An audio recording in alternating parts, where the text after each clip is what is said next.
Have you ever wondered what lies beyond the stars when you observe the night sky? Have you ever felt a chill down your spine, as if the universe was trying to tell you something? What if we told you that the sun, our closest star, is sending a powerful and mysterious message in these weeks? In recent days, in fact, the sky has been painted by spectacular northern lights, a phenomenon that is usually limited to the polar regions, but which is now dancing around the world. We're talking about a solar and spiritual storm that creates the northern lights around the world. Well, for many it is a simple light show, an astronomical phenomenon to be admired. In reality, it is a sign, an omen, a call from the cosmos that each of us should listen to and use for our own good. This phenomenon is linked to a solar storm of epic proportions, a wave of cosmic energy that is hitting our planet. An energy that can shake the foundations of our reality, awaken our spiritual potential, and bring about profound inner transformation. If you are ready to discover the meaning of this extraordinary event, stay until the end of the video. You will embark on a journey of self-discovery, guided by the wisdom of an ancient Zen master. And you will discover the secrets of the solar storm, the importance of the northern lights, and the 5 rituals that can help you navigate this time of change and opportunity. So make yourself comfortable, because this is a story of change, growth, and rebirth, and it will touch you deeply. It will make you reflect on your place in the universe and on your spiritual path. But before continuing, subscribe to the channel and activate notifications so that you are informed when we publish new content for your spiritual growth.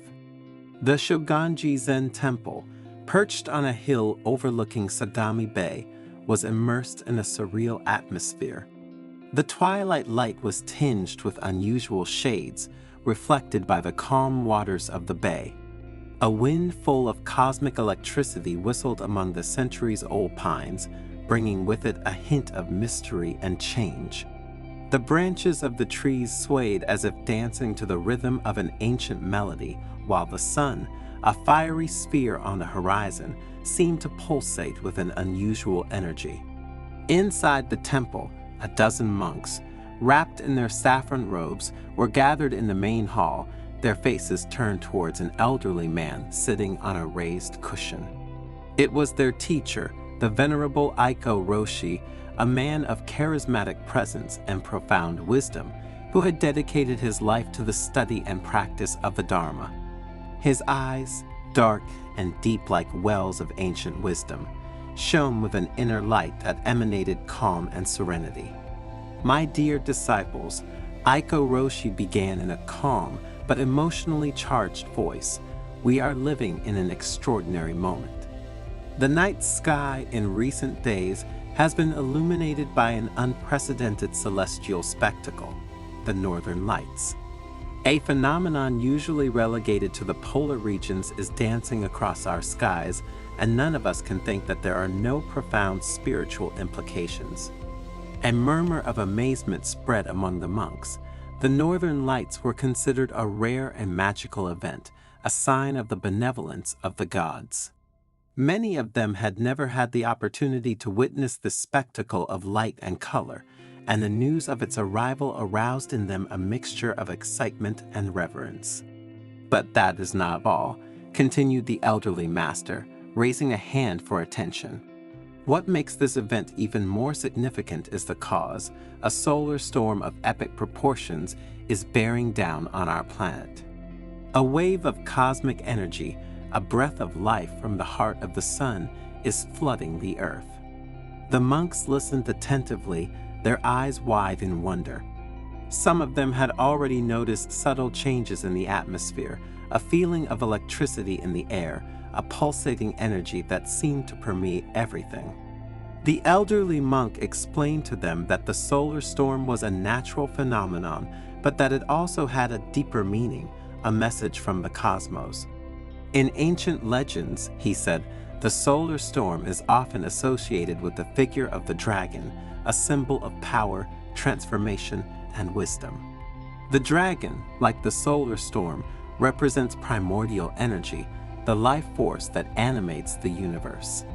You must know that this force can be destructive, but also creative, capable of bringing change and renewal. Eiko Roshi stood up. His slender figure cast a long shadow on the floor. "The northern lights," he said in a solemn voice, "is the breath of the dragon, its dance of light and color that paints the night sky.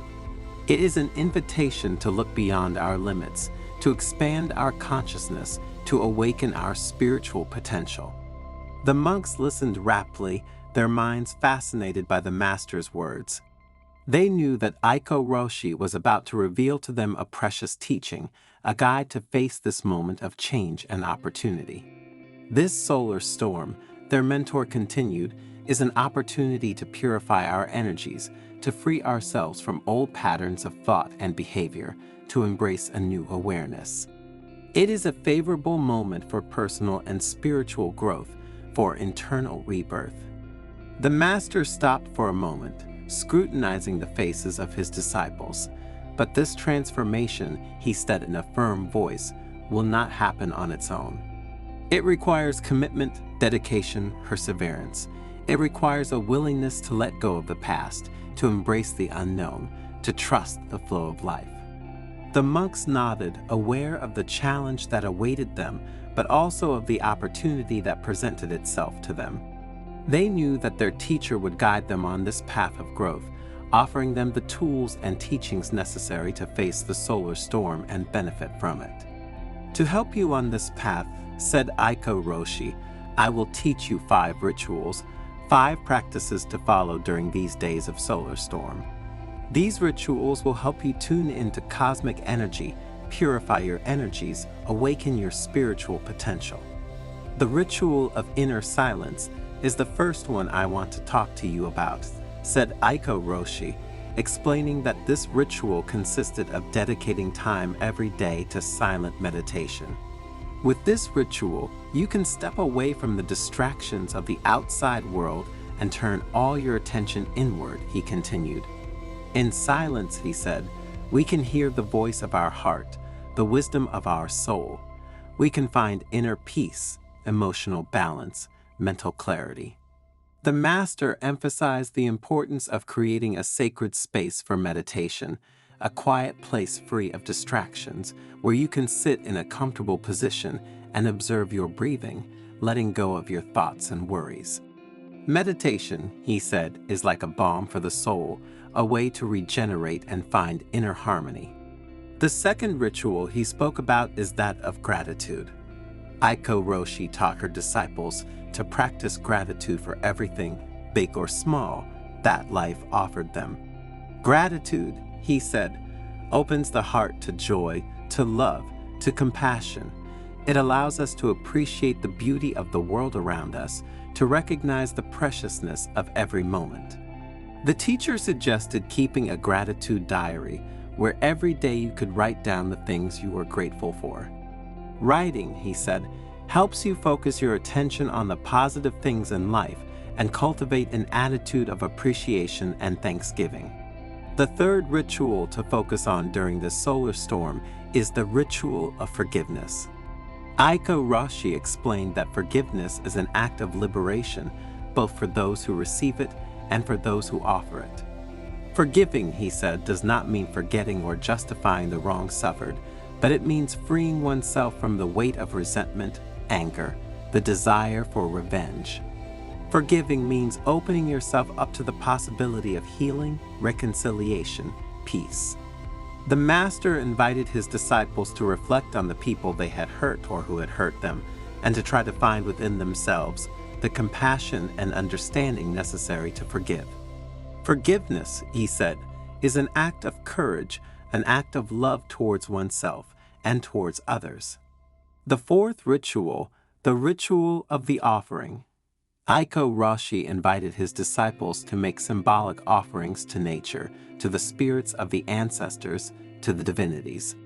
The offering, he said, is a gesture of generosity, of humility, of gratitude. It reminds us that we are not alone, that we are part of a greater whole, that we are supported and nourished by the universe. The master explained that the offering could be made in many ways: offering food to the birds, placing flowers in front of the altars, making prayers to the sky.